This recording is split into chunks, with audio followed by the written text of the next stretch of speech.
Assalamualaikum warahmatullahi wabarakatuh.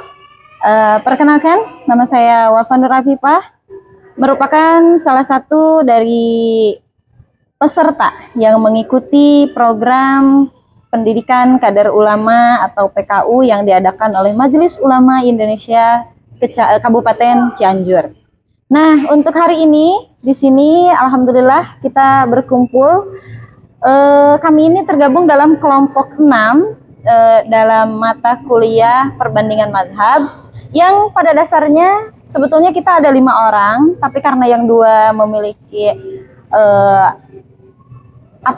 untuk absensi, jadi hari ini tidak bisa hadir gitu ya.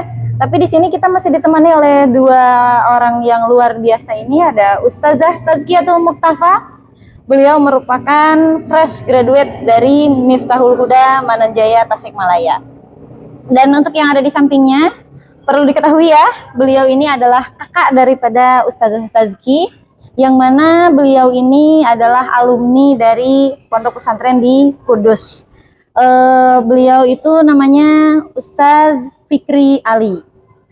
Nah, hari ini kita akan membahas sedikit tentang urf atau kebiasaan dan syar'i atau hukum-hukum syara yang mana itu tidak bisa kita lepaskan dalam kehidupan sehari-hari. Kebiasaan yang sering kita lakukan, kebiasaan yang sering kita temukan tentu akan berkaitan erat dengan hukum-hukum syara secara keilmuan yang pastinya akan selalu berkesinambungan seperti itu. Nah, oleh karena itu pembahasan kita hari ini adalah tentang urf dan syara. Semoga bisa menjadi manfaat ya.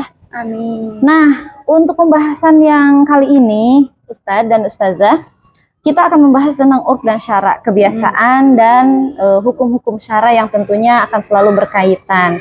Nah, menurut Ustazah Tazkiyatul Muqtafa sendiri, kebiasaan itu apa sih? Kira-kira sebelum kita terlalu deep memperbandingkan ataupun membicarakan pertentangannya, kita perlu tahu dulu dong ini satu-satunya apa yang akan kita bahas. Kira-kira kebiasaan dalam perspektif Ustazah Tazki ini seperti apa ya? Kebiasaan itu kan kalau bahasa Arabnya uruf ya, yang diketahui gitu. Betul. Jadi yang disebut dengan kebiasaan itu termasuk adat, sesuatu yang tidak ada hukum syaranya, bukan hukum syara, tapi sudah menjadi rutinitas yang ada di khalayak umum gitu. Jadi suka ada bahasa gini, ngesti dituna etama, gitu. Itu yang disebut dengan huruf gitu kalau menurut saya gitu.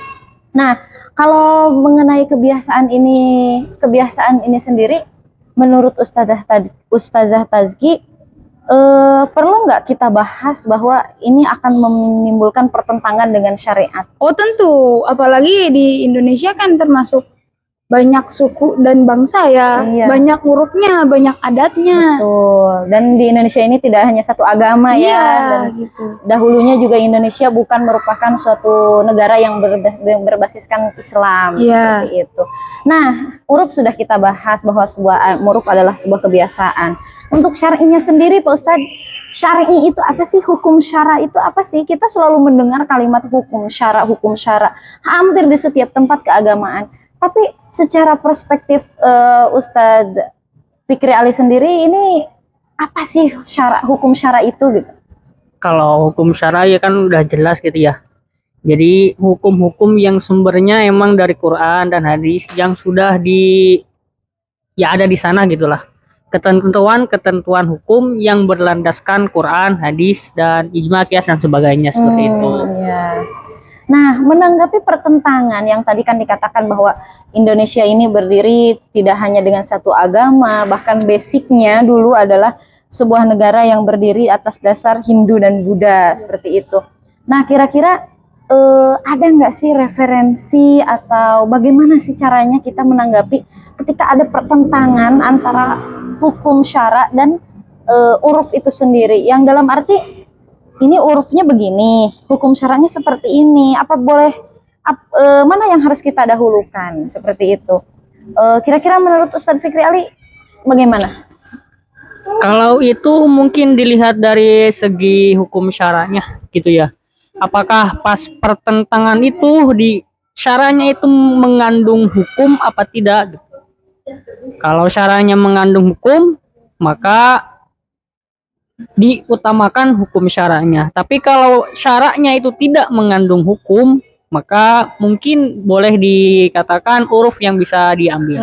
Iya. Boleh nggak nih Ustadz Tazki sependapat nggak dengan Ustadz Fikri ini? Ya maksudnya kayak lihat urufnya, lihat syaraknya. Jadi ketika ada pertentangan hal tersebut, di urufnya itu lihat syaraknya dong. Oh iya. Nah, lihat di syaraknya. Apakah uruf tersebut ada hukum syaraknya? Sesuai atau tidak? Sesuai gitu atau ya? tidak gitu.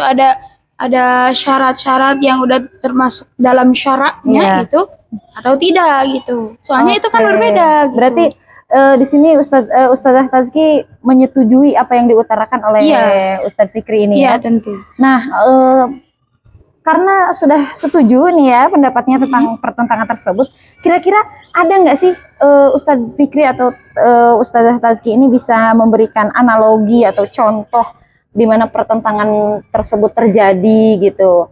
Soalnya kan kalau saya sendiri waqi'iyahnya banyak sekali didapatkan bahwa memang pertentangan ini terjadi gitu. Nah kira-kira Ustadz Fikri sendiri sebagai orang yang barusan mengeluarkan argumen seperti itu, ada contoh-contohnya nggak sih gitu? Kalau contoh yang paling enak gitu, yang terjadi di sekitar kita gitu, contohnya seperti ya pas tahlilan yang baca Qur'annya mengikuti dengan lagam gitu. Bukan lagam yang mengikuti bacaan tajwid, tapi tajwid yang mengikuti lagam. Contohnya seperti dalam baca kulhu walam ya ulhu Allahu ahad Allahu somad lam yalid wa lam yulad. Nah, seperti kayak itu, seperti itu. Kan itu kan banyak gitu loh. Jadi kalau di sana kan di sana ada pertentangan antara ya dilagamkan gitu, hurufnya itu dilagamkan, kebiasaannya itu. Nah, terus di sana ada syaratnya yaitu tabrakan dengan hukum syara, lagamnya itu gak masuk ke tajwid. Nah di situ mana yang harus kita utamakan? Apakah kita jadi kalau misalkan kadang masyarakat tuh ada begini Ustadz, saya kalau lagamnya itu biasa aja, kadang suka kurang khusyuk gitu lah, kayak lebih ke ngantuk dan lain sebagainya. Nah itu gimana? Mana yang harus kita utamakan? Kita boleh mengutamakan adat kah yang semua kita kalau baca kulhu, kalau tahlil itu suka pakai lagmah? Atau tetap aja harus hukum nih yang diutamakannya gitu? Kalau di sana kan mestinya itu yang diutamakan adalah hukumnya, syaratnya. Kenapa diutamakan syaratnya? Yang pertama, karena kan di sana bacaan Al-Quran itu memiliki hukum, memiliki aturan, tata cara dan tajwidnya, gitulah. Sedangkan maca lazmah itu kan kebiasaan. Ya kebiasaan jelek, kalau ada yang baik ya bisa diubah gitu. Berarti dalam kasus tersebut yang harus kita utamakan adalah syaratnya.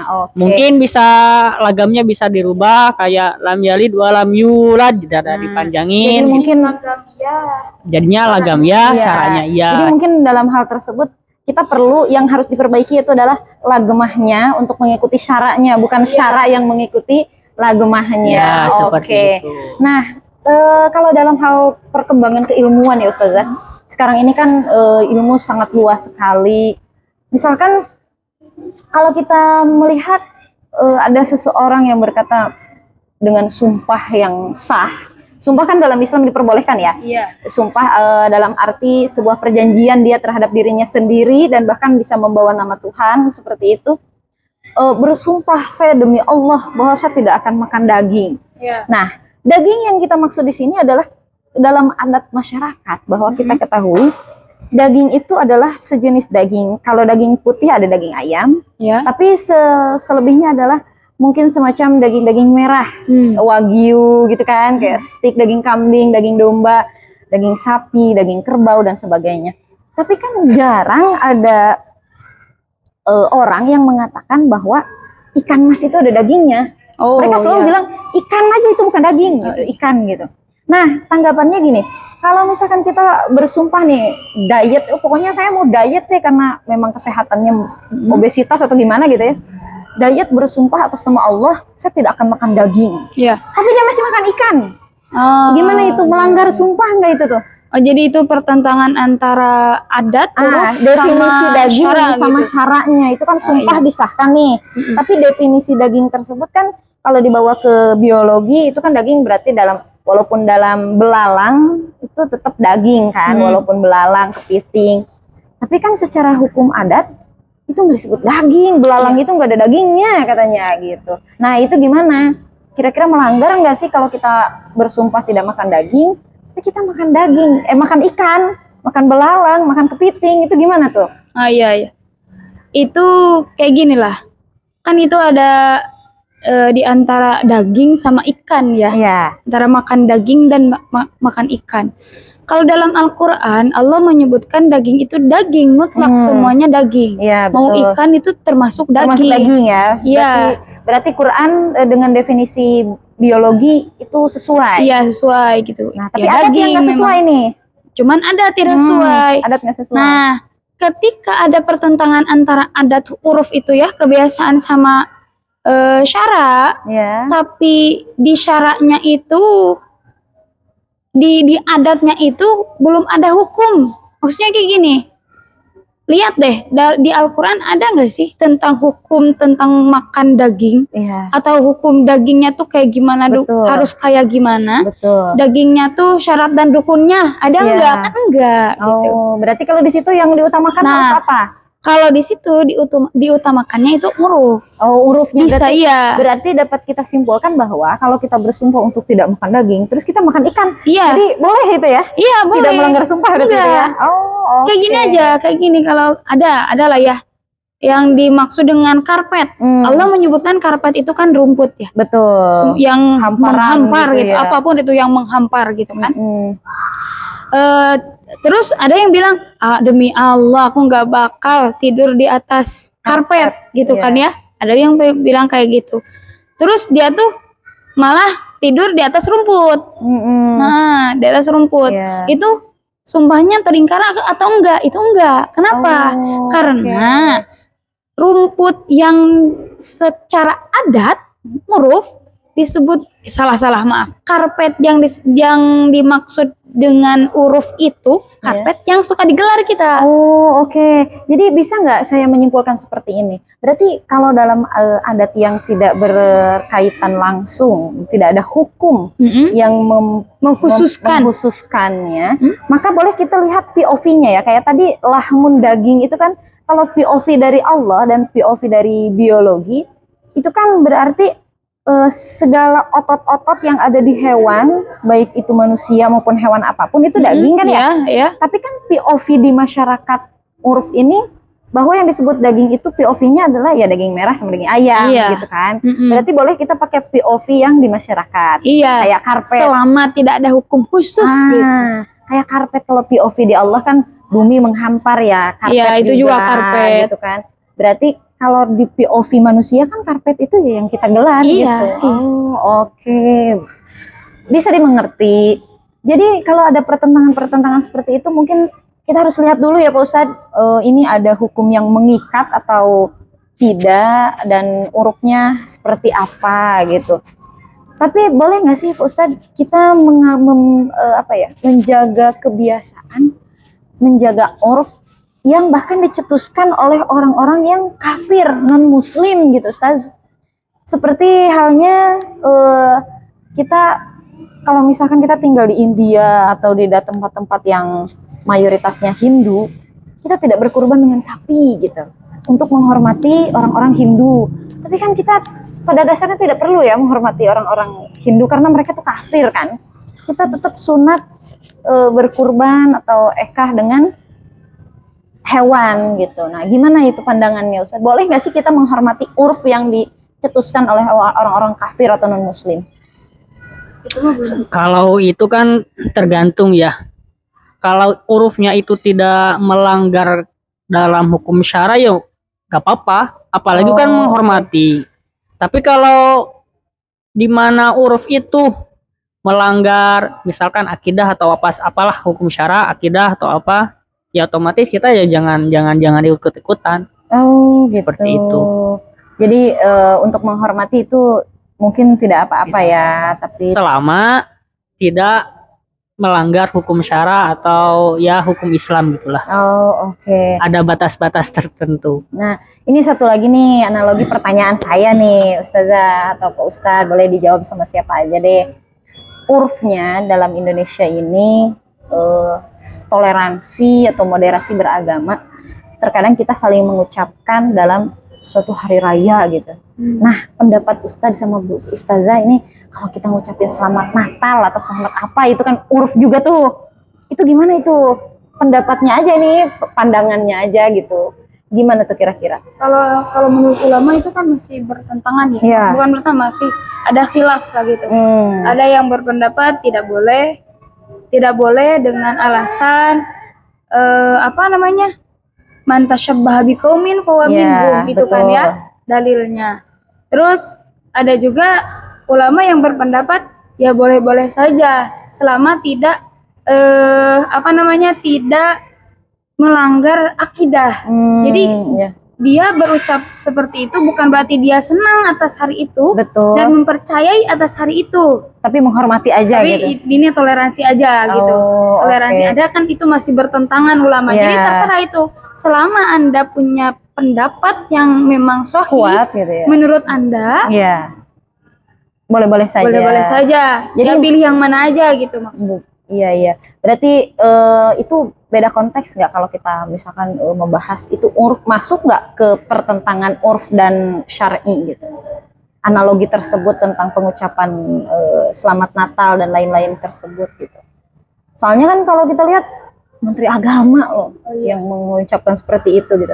Nah, itu kan udah ada pertentangan tuh, berarti Menteri Agama ikut yang boleh lah, anggaplah begitu ya. Nah, untuk masuk ke topik ini, bisa nggak kita tarik itu?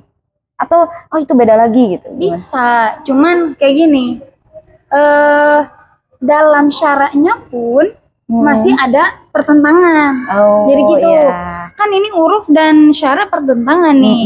Tapi kalau mau merujuk di syaranya pun masih ada perkhilafan gitu. Perbedaan pendapat gitu. Ada yang perbolehkan, ada yang tidak. Iya. Jadi ya kalau mau mengambil syaranya juga pasti ada perbedaan lagi gitu. Oke, berarti intinya kita yang penting ilmunya diperluas ketika kita tahu ada ulama yang memperbolehkan dan kita tahu ada ulama yang tidak bolehkan, kita boleh ikut kemana saja. Islam itu fleksibel ya Ustaz. Dimana kita bisa mengikuti sesuai dengan ritme yang sedang berlangsung pada kehidupan kita. Nggak susah ya Islam itu. Yang penting ilmu kita luas, yang penting ilmu kita mencukupi untuk bisa membahas hal tersebut. Sholat asar aja bisa sama duhur dibarengin kan. Nah, yang 4 rakaat bisa jadi 2 rakaat kalau memang kita tahu ilmunya dan situasinya mendukung dan lain sebagainya. Jadi tapi dalam catatan berarti kalau dia tidak tahu ilmunya, udah ihtiyat aja. Jangan dilakuin dua-duanya gitu. Dalam artian kalau kita tahu ilmunya madhab aja ada 4 ya, yang mana kita bisa ikut kemana aja, pokoknya sesuai situasional kita, asal tahu ilmu cara menggunakannya gitu loh. Oleh karena itu dalam perbandingan madhab ini tentu kita fleksibel, tidak fanatisme pada satu paham. Kita mengikuti Imam Syafi'i tapi tidak fanatisme terhadap Imam Syafi'i. Kita mengikuti satu imam maka tidak fanatisme dengan imam tersebut. Mungkin ada kata-kata terakhir dari Ustadz Fikri yang pesan-pesan untuk teman-teman di rumah yang ingin disampaikan. Silahkan. Kalau pesan-pesan ya mungkin jangan mudah terprovokasi gitu aja. Oke, kalau dari Ustazah Tazki? Kalau dari saya terus semangat belajar karena ilmu agama itu luas. Karena dengan adanya kita mengetahui banyak ilmu, itu pun menjadi dasar kita dalam mengambil keputusan dan memperluas dalam keadaan yang yang sulit gitu. Dan ketika keadaan kita tidak mendukung kita mengambil suatu keputusan yang kita yakini, tapi kita tahu ilmu yang lain. Nah, dengan itu kan kita bisa lebih mudah hati kita menerima untuk melakukan apa yang menurut syarat juga masih diperbolehkan gitu. Oke, terima kasih untuk waktunya Ustadz dan Ustazah semoga sehat selalu. Amin. Kita doakan juga teman-teman yang hari ini tidak bisa hadir, semoga selalu sehat dan bisa mengikuti pembelajaran lagi di minggu depan seperti biasa. Kata-kata terakhir dari saya, ketika Anda tidak tahu, maka Anda sedang melangkah di jalan yang mana Anda akan menjadi tahu. Mungkin hanya itu yang dapat kami sampaikan dari kelompok 6. Kami undur diri. Billahi taufiq wal hidayah. Wassalamualaikum warahmatullahi wabarakatuh. Beres untuk Bagus.